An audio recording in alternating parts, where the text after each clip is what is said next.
Okay. Call to order. 6:02. I'd like to call this meeting to order. This is the Winthrop Firehouse Building Committee meeting, September 18th, 2023, 6 p.m. at the DeLeo Senior Center. It is 6:02 p.m. For the record, this meeting is being broadcast live on WCAT and will be available on YouTube within 48 hours. Roll call. Council President Lettieri. Here. Myself, Scott Wiley. Paul Flanagan. Here. Karen Chavez. Here. Frank Constantino. Kim Dimes. Here. Tom Chudina. Here. Josh Castellano. Here. Jill Dorr. Here. Town Manager Marino. Larry Powers. Yeah. Chris Boyce. Here. Joe Aiello. Charles Flanagan. Jonathan DeMauro. And Honorary Member Dick Bangs. Will you please join me to stand for the Pledge of Allegiance. I pledge allegiance to the flag of the United States of America and to the republic for which it stands, one nation, under God, indivisible, with liberty and justice for all. Frank Constantine just came in. Frank is here.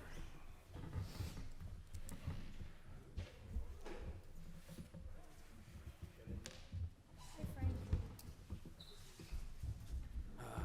The minutes were circulated a little bit late this week, but I entertain a motion to accept the minutes. Motion to approve. Motion by Council President Lettieri, Second. seconded by Mrs. Chavez. Any discussion on the minutes, any amendments? Seeing none, all those in favor say aye. Any opposed? The minutes are approved, thank you. There were no committee reports. Correspondence was just some emails that were responded to, that were answered to by the council president and Mr. Castellano.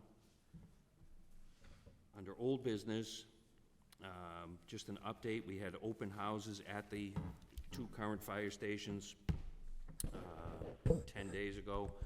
They were somewhat sparsely attended, but for the people who did attend, we had good conversation, and hopefully they got some information out of it.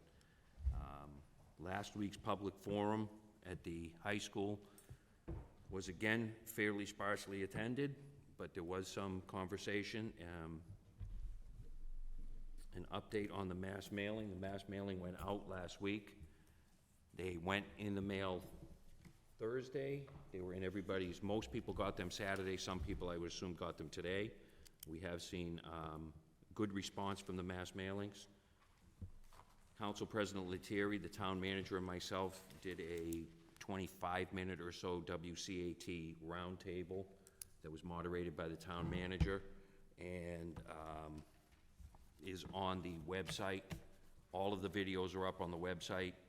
We have gotten some questions asked, and the questions have been answered or in the process of being answered on the website.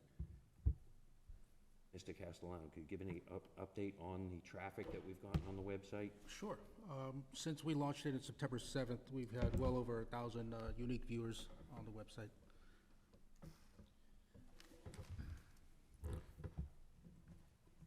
Any committee, Mr. Council President? And just to follow up on that, which is, you know, we're very pleased with that. It's been a little less than 2 weeks that we've launched the website, and we definitely see upticks at certain times when we could get where the action is coming from. People are getting something on Facebook and they're going to it, and we could get that and we could disseminate that information. When the manager's blog came out, we had an uptick. When the mailer started going up, we had an uptick. So again, we do encourage people to visit the website, winthropfirestation.com. And as the chair discussed when talking about correspondence, we've had several questions from the website, which we've tried to answer within 24 hours, and we're trying to be as concise and transparent as possible. And I think the people who are asking the questions are very appreciative of that, and we thank them for their diligence in going to the website and looking through the information. But it has been, it's been a successful site for people to take a look and to try to get more information, or, you know, try to clarify information that they might have heard on the street, that they could get the real information from the website. Thank you. Any comment from anyone on the committee? in regards to the website or the mass mailer? Nothing. We will go to public comment. If you would like any public comment, please step up to the microphone, state your name and address, name and precinct for the record.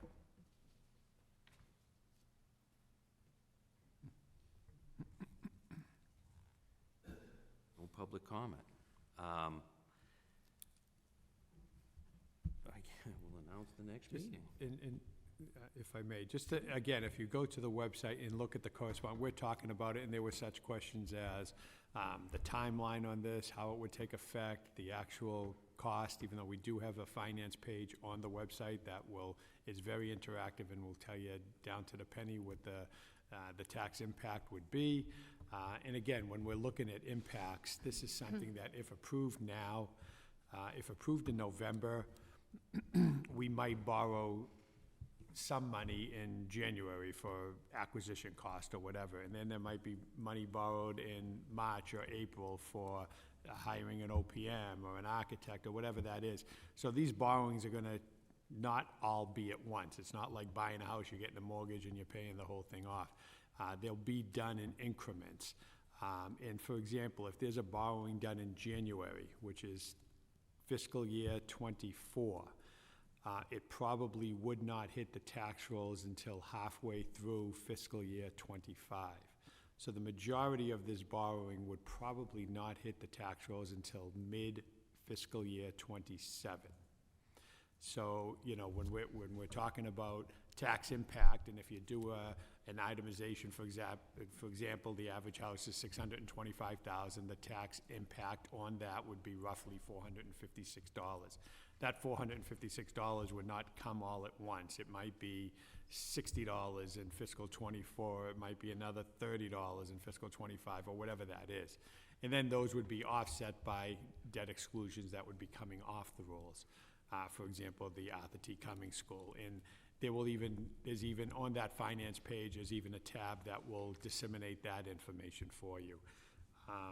So again, the correspondence stays up there, so they're not hidden, they're not questions that are asked to us, we answer them and then we throw them away. So everybody's correspondence that's asked a question and the answer will be on the website as well. So again, we do encourage people to take a look at that, and again, any one of us is readily available to answer any questions you may have also.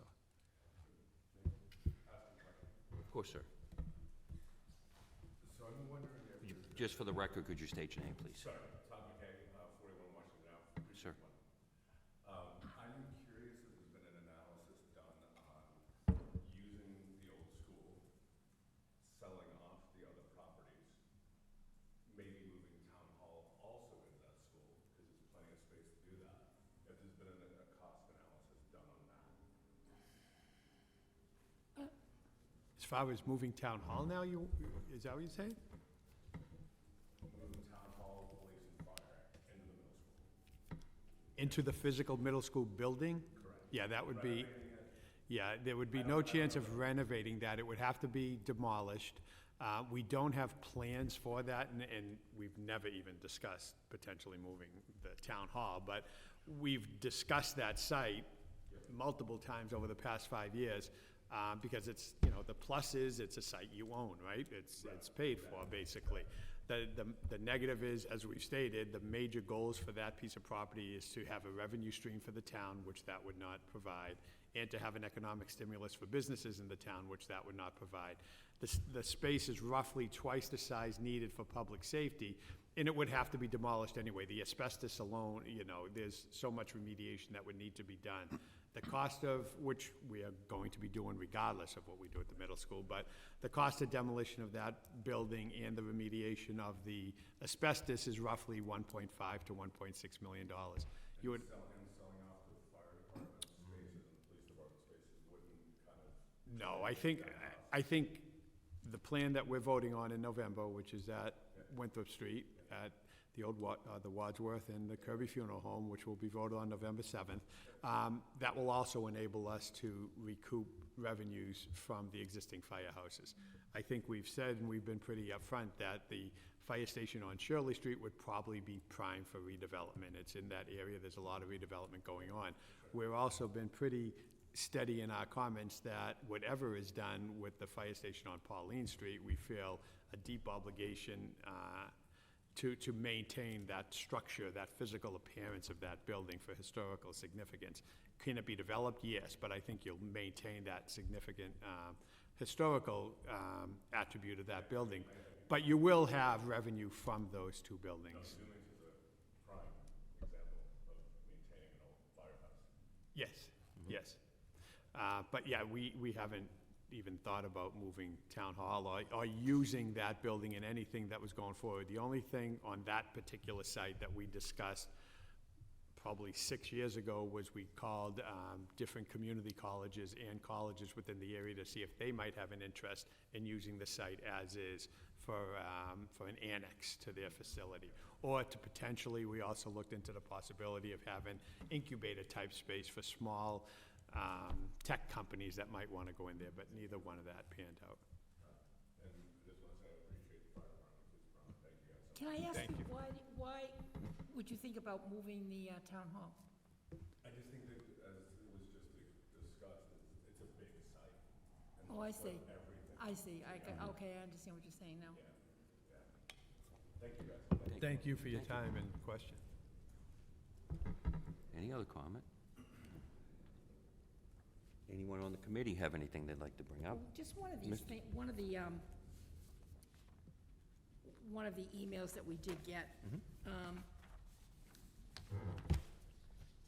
You know, in order to send a question, you have to look at the actual pamphlet. So please look at the actual pamphlet, because one of the questions we got was about the funeral home. And what would happen if there was a funeral going on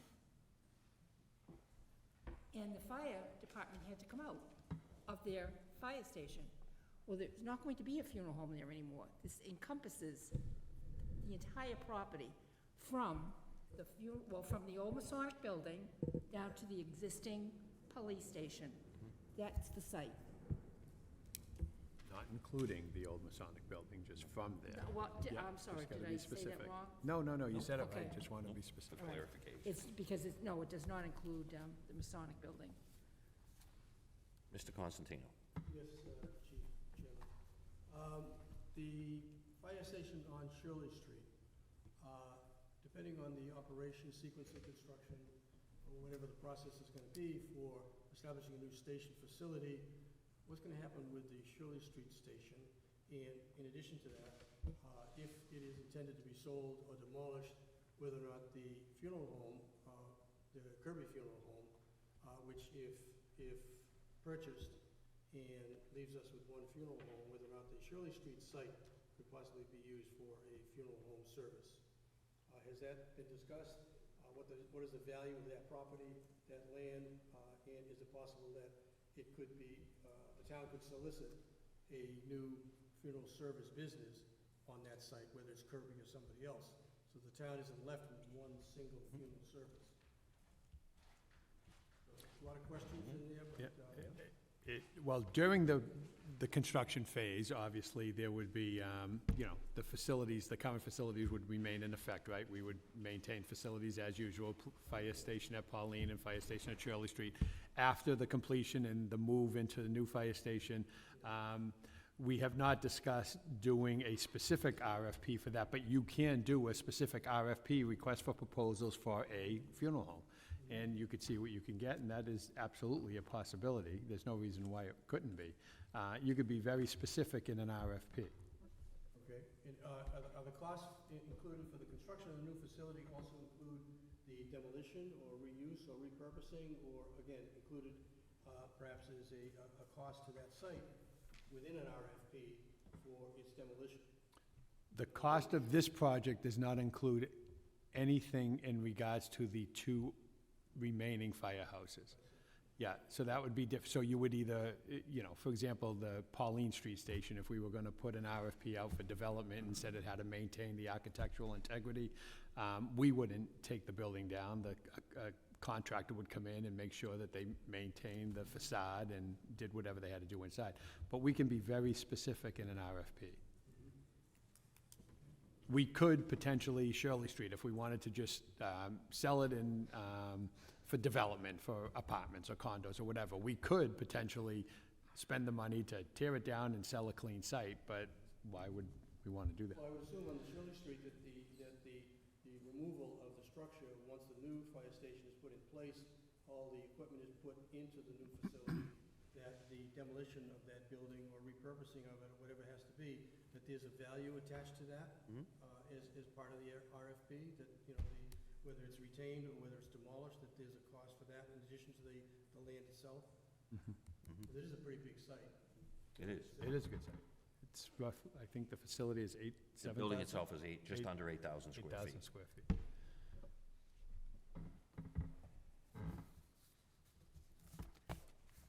Anybody else on the committee? Sorry, I have one additional question. If this proposal moves forward, I'm assuming the police department will be displaced for a period of time. Is there a plan for where it would go? The police department would not be displaced. It would not be touched. We will be presenting next Monday night, I believe. We will have a public hearing which would show a phase 2 of this project, which would include renovation and addition of the police station. But during this project, they would not be affected. Okay, cool, thank you. And one thing that you might keep in mind is during that phase 2, the Pauline Street Fire Station is now vacant, and that could serve as temporary use for the police while their station's being renovated.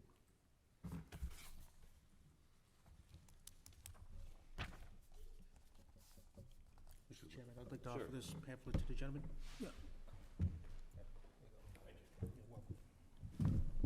In regards to the website, just as one side note, there's on the first page, on the front page, the home page of the website, there's a host a coffee hour, and we ask people if they're more comfortable in their own home rather than come to a meeting.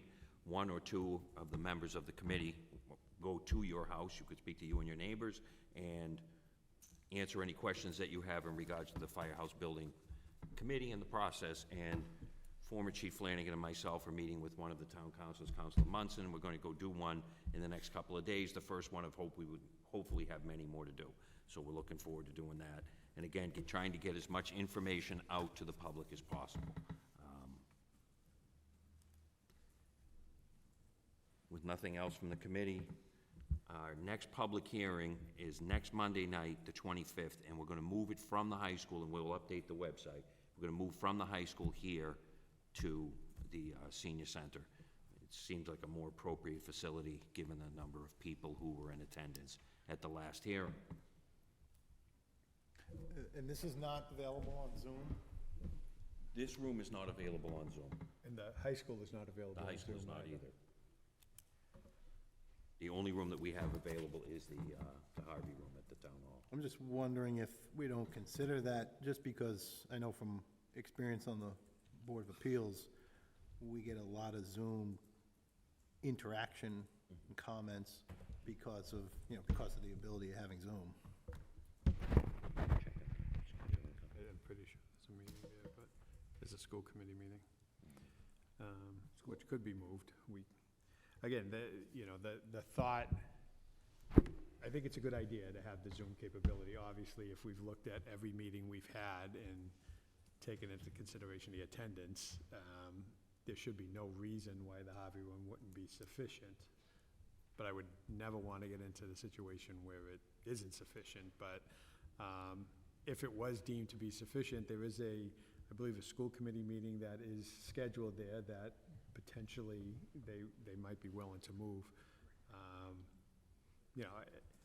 Everything we've seen over the past 7 or 8 meetings has said that the Harvey room should be sufficient, and maybe it would be better for people to have Zoom capabilities, but that's up to the committee.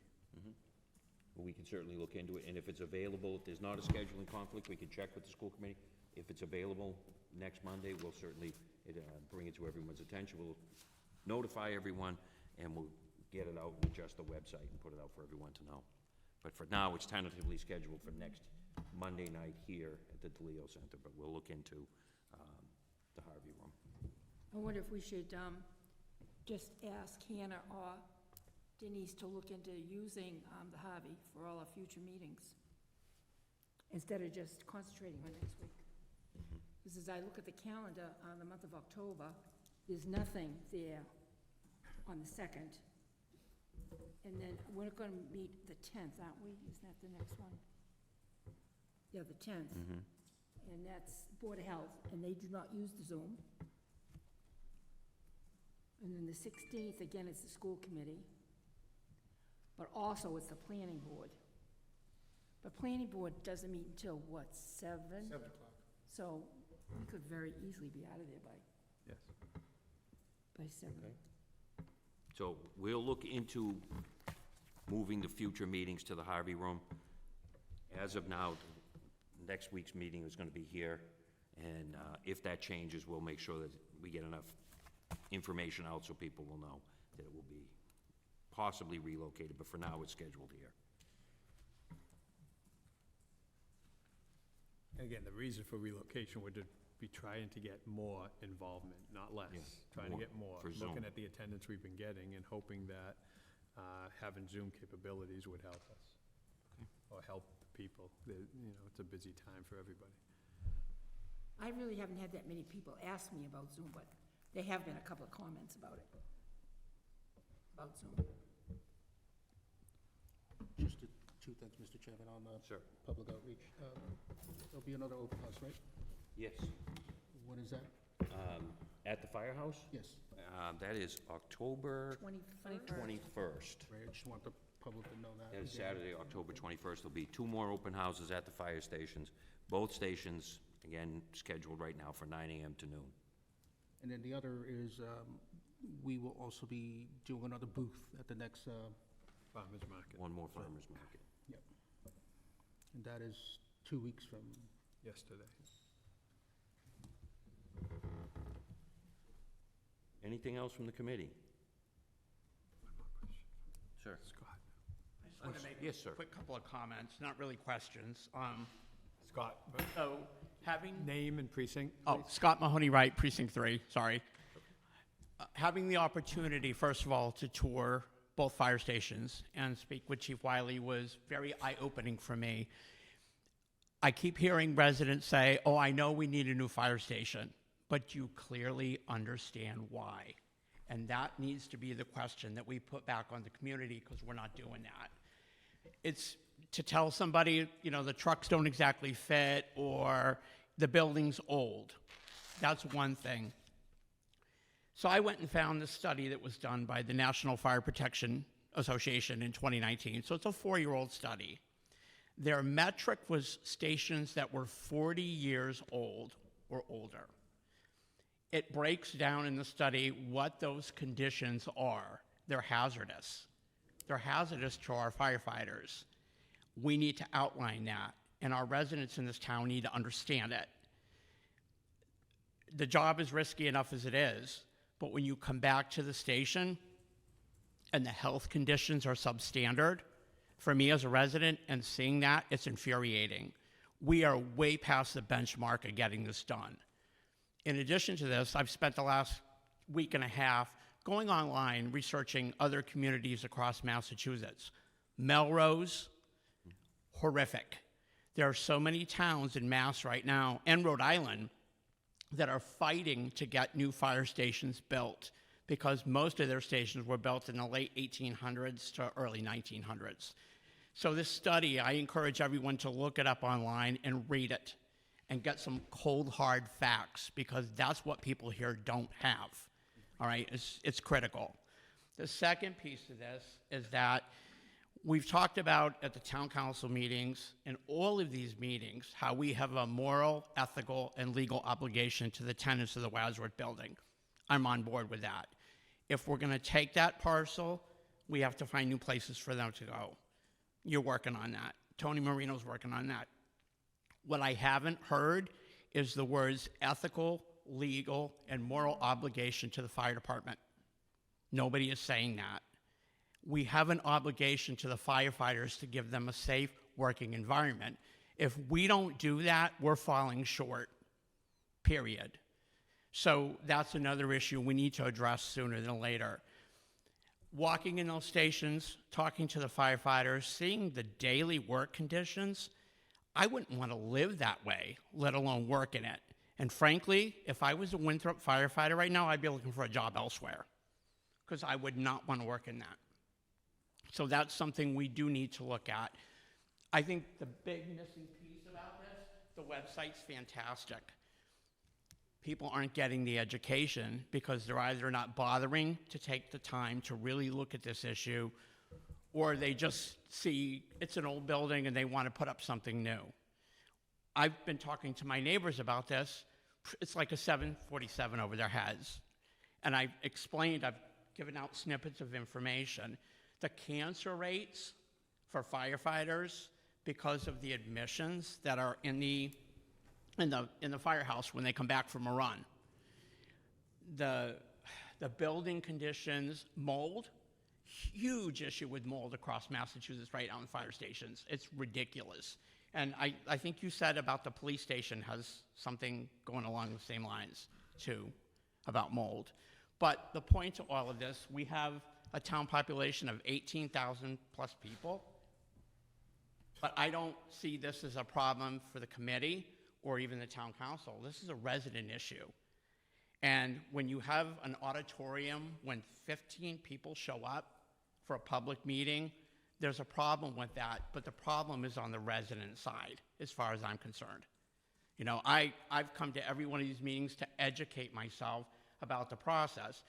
There is no way in hell, regardless of my issues with taking that building, there is no way I would vote against this project. We need a new fire station, and we need it sooner than later. What was the name of that? Thank you, sir. I Thank you, appreciate your Scott. We're attention. going to have a copy of that report added to the website too, so it'll be Okay. easy for people to get as well. And just for a point of clarification, there was an air quality test done at the police station just very, very recently. I believe the results came back within the last week, and it was a very minor issue there that has been remediated. So there is not an issue at the police station like there is in some of the other buildings. I'll just add this and I'll give this to you. So the town of Ashland, Mass, this year, they finished their public safety building. They had a parcel of land that they took by eminent domain after working with the owner of the land. There was no building that had to be demolished. It was strictly land. They built a 42,000 square foot combination police and fire station because both the fire department and the police department buildings were substandard. Their original budget, when they put the RFP out for this, was $36 million to do the entire project. It came in at 30. So the police station moved in April of this year.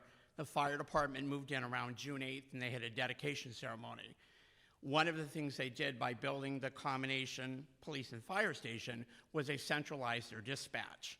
They don't have a separate police and fire dispatch anymore. It's one unit. It's all funneled. By doing that, they were, I don't want to say trim their staffing, but they were able to better utilize their salary dollars.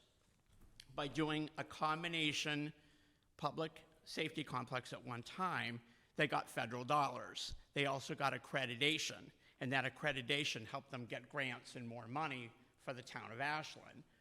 On top of that, their training rooms they have, which are unbelievable, they're fantastic.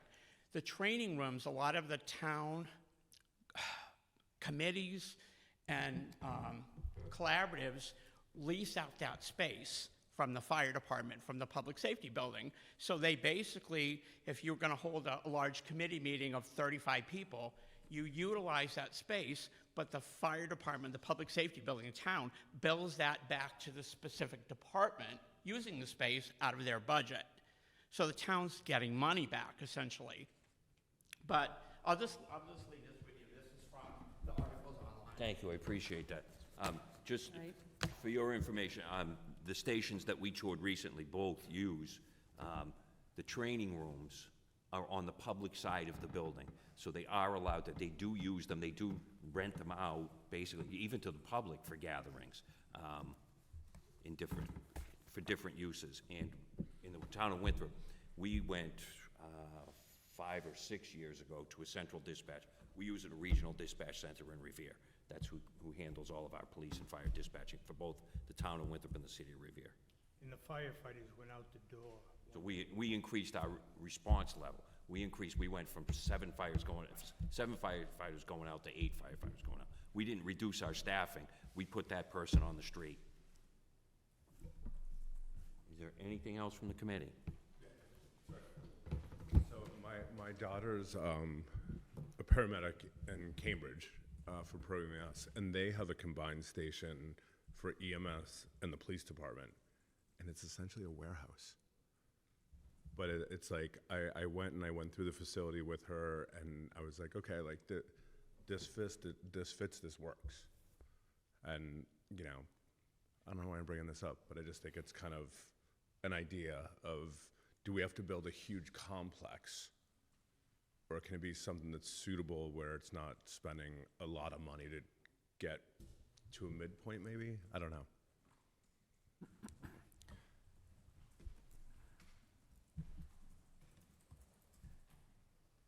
You know, when we were at the chief's meeting in 2008, and we were cutting firefighters, all departments were, Cambridge was putting in $2.5 million worth of bathrooms in their firehouse. So, it's a tough place to compare, any place to. They do it first class. Anything else? With nothing else, I'll entertain a motion to adjourn. Motion. Motion by Council President Lettieri, seconded by Mrs. Dorr. All those in favor? Aye. Meeting is adjourned at 6:33.